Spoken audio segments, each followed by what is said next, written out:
Finally আমরা পৌঁছে গেছি আজিমগঞ্জ স্টেশন। এখন বাজে রাত 2:14।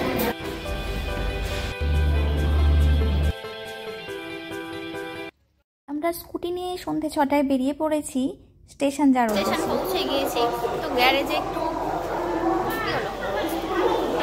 একটু বেশি চাইছে, পার নাইট 60 টাকা, বেশি বুদ্ধি খাটাতে গেছি।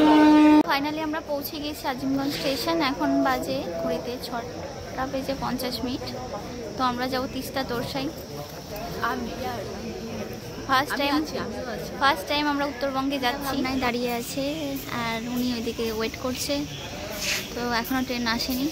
10 মিনিটের রাইড টাইম। তো 7:12তেই চলে এসেছে আমাদের ট্রেন। এতদিন আমরা স্টেশন থেকে যে ট্রেন দেখেছি, আজকে আমরা সেই ট্রেনে চাপছিলাম, তো ভীষণ আনন্দ হচ্ছিল। গিয়েছিল বিজয়ের অন্য কামরায় হয়েছে। সব আরএসি ওয়ারএসি নেই, সব একটা একটা সিঙ্গেল। 31 সাইড এর জন্য খাবার দাবার আমরা প্যাক করে নিয়ে গিয়েছিলাম। তো রুটি আর পেঁপে ডিম দিয়ে তরকারি। তো পেঁপের তরকারি বলে সবাই ভাবছিল মনে হয় ভালো হবে না, কিন্তু রান্নাটা ভীষণ টেস্টি হয়েছিল। আর তিস্তা তোরসায় কিন্তু পরিষ্কার পরিচ্ছন্নতা আমার ভীষণ পছন্দ হয়েছে।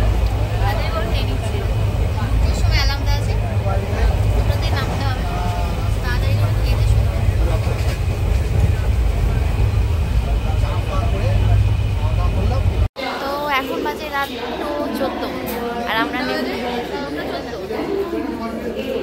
আমরা পৌঁছে গেছি এনজিপি 15। তো রাইট টাইমে ট্রেন নামিয়ে দিয়েছে আমাদেরকে। আমরা এনজিপিতে আছি, তো এনজিপিতে নেমে আমরা কোথায় থাকবো সেটা তোমাদের সঙ্গে শেয়ার করছি। পৌঁছে দিয়েছে বলো,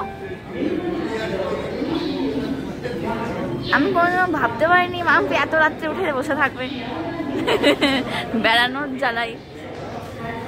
তো এখন বাজে 2:15 আর এই যে লাগেজ টাগেজ নিয়ে আমরা দাঁড়িয়ে আছি।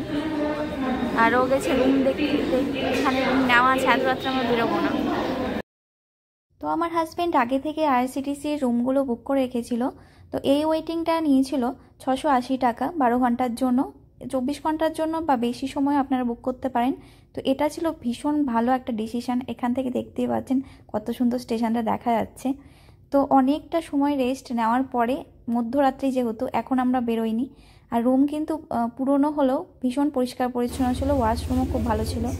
এইদিকে আমার খিদে পেয়ে গেছে, মুড়ি আছে।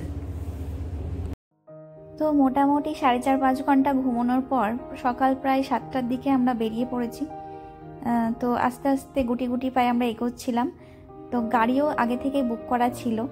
তো এই স্টেশনটি আমি প্রথম দেখছিলাম, ভীষণ বড়, আস্তে আস্তে আরও বড় হচ্ছে, বেশ ভালো।